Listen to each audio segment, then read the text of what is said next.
Ini adalah Industri Wednesday. Setiap hari Rabu, kami menganalisis industri yang berbeda. Hari ini, kami akan membahas 15 hal yang tidak Anda ketahui tentang industri mode. Selamat datang di alux.com, tempat para miliarder masa depan datang untuk mendapatkan informasi.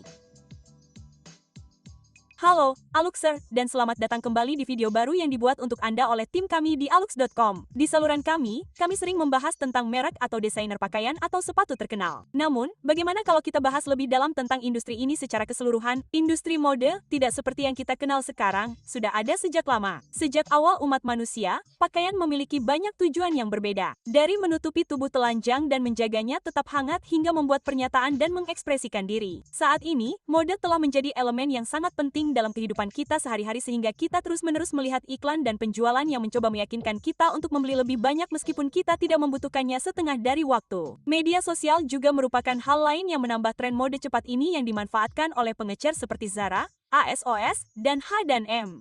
Industri mode, bagaimanapun, cukup kontroversial dan telah terlibat dalam begitu banyak skandal yang membuat orang tidak dapat mengikutinya. Pemasaran tampaknya menjadi sisi lain dari berbagai hal. Dan terlepas dari upaya media untuk mengeksposnya, kapitalisme mungkin memenangkan pertempuran ini. Sebelum melanjutkan pesta belanja Anda berikutnya, bagaimana kalau Anda menonton video ini untuk mempelajari lebih lanjut tentang rahasia kotor yang dimiliki industri mode? Jika Anda baru di sini, selamat datang. Pastikan untuk berlangganan dan mengikuti kami di Instagram di Alux. Setelah semua itu, mari kita lihat apa yang industri mode miliki untuk kita dengan 15 hal yang tidak Anda ketahui tentang industri mode ini. Berposelah!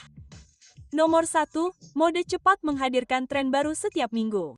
Sebagian besar merek mode seperti ASOS, Zara, H&M, atau Topshop adalah penentu tren utama dalam hal gaya jalanan. Kebanyakan orang berbelanja di sana karena pakaiannya praktis, dan Anda dapat menemukannya di mana-mana. Dengan harga yang terjangkau dan penjualan yang konstan, mereka berhasil mendapatkan uang Anda dalam sekejap berulang kali. Tidak seperti rumah mode seperti Dior, Chanel, atau Balmain, merek-merek ini mengubah koleksi mereka hampir setiap minggu, terus-menerus menghadirkan desain dan pakaian baru untuk dibeli orang setiap kali mereka datang ke toko. Strategi ini umumnya dikenal sebagai mode cepat, dan menghancurkan planet kita dengan pakaian murah dan berkualitas buruk yang dibuat di negara-negara berkembang dengan biaya yang sangat rendah dan kemudian dijual kepada pelanggan dengan harga yang jauh lebih tinggi. Ingatlah hal ini saat Anda memberi mereka uang. Nomor 2, pengecer mode terbesar di dunia, Zara, tidak beriklan. Kami yakin Anda mungkin belum memperhatikan ini, tetapi meskipun Zara ada di mana-mana, toko tersebut tidak memasang iklan. Dari mulut ke mulut tampaknya cukup untuk merek ini dengan orang-orang terus-menerus membeli pakaian mereka dan membanggakannya. Satu hal yang sebenarnya hilang dari strategi toko adalah iklan. Mereka memiliki semua akun media sosial, toko daring, dan beberapa spanduk, tetapi selain itu, tidak ada apa-apa. Strategi pemasaran yang hampir nol berhasil bagi mereka dengan sangat baik dan rekening bank mereka juga senang.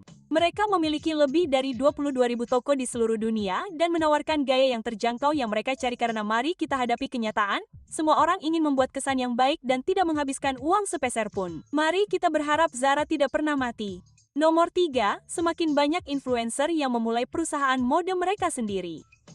Kebangkitan media sosial telah menyoroti generasi baru selebritas, blogger, vlogger, dan influencer. Mereka memiliki jutaan pengikut, dan semua yang mereka iklankan di saluran mereka terjual habis dengan cepat. Beberapa dari mereka bahkan dapat memulai gerakan politik dan mengungkap rahasia kotor industri atau membahas masalah sosial. Di sisi lain, karena mereka memiliki banyak kontak dengan dunia kecantikan dan mode melalui produk yang mereka dapatkan dan beli begitu sering, mereka kebetulan memiliki wawasan yang baik tentang apa yang diinginkan orang dari suatu merek. Dengan cara ini, semakin banyak selebritas, influencer, dan blogger memulai merek mereka sendiri atau berkolaborasi dengan merek yang laris manis. Lihat saja Kylie Jenner, Rihanna, atau David Beckham. Kita semua ingin menjadi seperti mereka, jadi kita membeli produk yang mereka iklankan dengan harapan palsu untuk mendapatkan penampilan mereka. Nomor 4, ikon gaya dari zaman keemasan tidak akan pernah mati. Mode datang dan pergi sepanjang waktu. Di satu detik, celana jeans sedang tren, di detik berikutnya tidak. Naik turunnya mode yang terus-menerus ini telah membuat banyak orang sadar akan gaya secara keseluruhan dan keabsahan tren khususnya. Ambil apa yang paling cocok untuk Anda dan kenakan setiap hari sehingga itu mewakili Anda. Inilah yang dilakukan Marilyn Monroe dan Audrey Hepburn di masa lalu dan mereka selalu terlihat sempurna. Banyak selebritas meninggalkan jejak mereka dalam sejarah mode karena gaya mereka yang khas seperti setelan Chanel merah muda milik Jackie Kennedy, gaun putih milik Marilyn, dan kalung mutiara milik Audrey. Tampil cik tanpa usaha, mereka adalah bukti nyata bahwa gaya yang bagus tidak akan pernah ketinggalan zaman, tidak peduli tren saat ini. Nomor 5, Bernard Arnault adalah orang terkaya di dunia mode dengan kekayaan bersih sebesar 70,7 miliar dolar. Seperti yang kami sebutkan sebelumnya, industri mode menghasilkan banyak uang dari mode cepat, pakaian mahal, dan barang-barang mewah. Banyak merek yang berada di bawah payung besar merek lain, dan ada satu orang yang memimpin persaingan ini bernama Bernard Arnault. Dia adalah CEO konglomerat mewah LVMH. Dia bukan desainer atau merek, tetapi seorang pengusaha yang menghasilkan 70 miliar dolar dari merek-merek besar seperti Dior, Louis Vuitton, Marc Jacob, Celine, atau Givenchy, mengumpulkan semuanya di bawah satu atap. Pengusaha Prancis ini juga menggemari seni dan saat ini menjadi orang terkaya di Prancis, menempati posisi keempat dalam daftar miliarder Forbes. Lain kali Anda membeli dari merek-merek eksklusif ini, ingatlah bahwa Anda membuat pria berusia 70 tahun sangat bahagia. Nomor 6, menghormati hak asasi manusia adalah salah satu masalah industri mode. Banyak orang tidak tahu bahwa pakaian yang mereka beli dari sebagian besar pengecer sebenarnya dibuat di negara-negara berkembang dalam kondisi yang buruk dan terkadang bahkan oleh anak-anak. Mereka dibayar dengan beberapa dolar per hari dan bertahan di lingkungan yang beracun hanya agar kami dapat membeli kaos oblong dari H&M setiap minggu. Biaya pembuatan satu kaos bisa sekitar 5 dolar dan akhirnya dijual di rak seharga 20 dolar hingga 30 dolar. Ada beberapa skandal serius terkait perbudakan modern dengan grup Inex karena pakaian mereka dijahit dengan teriakan minta tolong karena pekerjaan yang tidak dibayar untuk pembuatnya di negara-negara seperti Bangladesh atau India. Kenyataannya adalah kita membeli pakaian murah dengan nilai tambah yang terlalu banyak yang sebenarnya menyakiti orang lain. Menyedihkan tapi benar. Suka nonton drama pendek tapi nggak mau bayar? Di Pain Drama, semuanya gratis. Episode lengkap tanpa keluar biaya. Banyak yang sebenarnya menyakiti orang lain. Menyedihkan tapi benar. Nomor 7, beberapa model meninggal karena kelaparan hingga mencapai ukuran 906.090. Mungkin tampak seperti mimpi untuk menjadi model, berjalan di landasan pacu, dan mengenakan pakaian cantik setiap hari. Kita melihatnya di mana-mana di majalah dan di internet. Yang tidak dilihat orang adalah diet ekstrim, latihan, dan jam kerja panjang yang mereka jalani agar terpilih untuk melakukan pekerjaan ini. Beberapa model pingsan di landasan pacu dan bahkan meninggal karena kekurangan gizi, dehidrasi, dan kelelahan selama berbulan-bulan bekerja terus-menerus. Inilah wajah gelap pemodelan di industri mode. Sayangnya, merek-merek fashion besar masih menonjolkan ciri khas dan gadis-gadis yang sangat kurus, sehingga body shaming menjadi masalah nyata di abad ini. Nomor 8, inklusi rasial masih rendah di panggung peragaan busana dan editorial. Satu hal yang kurang dimiliki industri fashion adalah keberagaman. Jika Anda melihat sebagian besar sampul majalah di panggung peragaan busana dan iklan, Anda akan melihat bahwa 90% modelnya adalah pria dan wanita Kaukasia kulit putih. Tidak ada orang berkulit gelap, tidak ada orang Asia. Karena pakaian dimaksudkan agar pas dan dibeli oleh semua orang, mereka harus mencoba menggambarkannya dengan cara yang sama. Hal yang sama berlaku untuk peragaan busana. Tidak hanya wanita Kaukasia kulit putih yang cantik dan mampu melakukan pekerjaan itu. Ada miliaran wanita yang bersedia melakukan pekerjaan itu, tetapi mereka memiliki warna mata atau kulit atau bentuk yang berbeda. Banyak gerakan yang sedang berlangsung mengenai inklusi dalam industri besar serta dalam industri kecantikan dan film. Mari berharap kita melihat beberapa wajah dan tipe tubuh yang berbeda segera. Nomor 9, model muslim mulai muncul di panggung peragaan busana. Wanita muslimah selalu diselimuti misteri karena mereka selalu tampil tertutupi oleh kerudung sutra yang indah. Budaya mereka mengharuskan mereka untuk melakukannya, tetapi ini berarti mode di jalanan menjadi langka. Karena itu, masyarakat barat sering menghakimi dan salah menggambarkan mereka. Tahun ini pada Hari Perempuan di Milan Fashion Week, beberapa model muslim dan keturunan Arab telah berjalan di atas catwalk mengenakan jilbab dan tampil cantik bersama supermodel terkenal seperti Gigi Hadid atau Kaia Gerber. Ini adalah langkah kecil bagi industri ini, tetapi mereka tidak dapat menyangkal bahwa kecantikan mereka membawa nuansa eksotis dan sentuhan berbeda pada mode. Mungkin mereka akan memulai sebuah gerakan dan mulai mendandani model-model kurus miskin itu. Nomor 10. Gaun Marilyn Monroe adalah barang termahal saat ini.